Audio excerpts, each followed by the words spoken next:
If you grow Roselle Hibiscus and wonder what you're supposed to do with it after it blooms, this is for you. I've only got a few right now because these are growing in my greenhouse and it is the middle of winter. So I took the pods out and I'm left with all of these petals, the calyx, and I've washed them and strained them really well. This white flesh is just the back side right there. No need to worry about that. It's a keeper. So since I just have this small amount, I'm going to make the juice and put it in the freezer. So for this small amount, I'm just using about 2.5 cups of water. And now that I've got them clean, I'm putting them in the pot and I'm going to bring them to a boil and let them boil for about 10 minutes.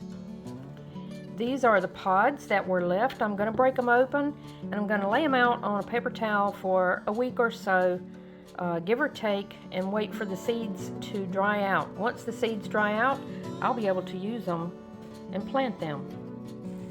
Oh, that water is getting beautiful.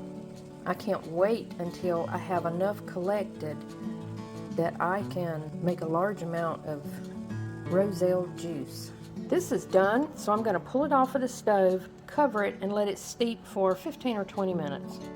I strained it and put it in this jar, only because I wanted you to see how beautiful it is. It will go in this freezer container and go in the freezer. It was a small amount, but it was very worth making it.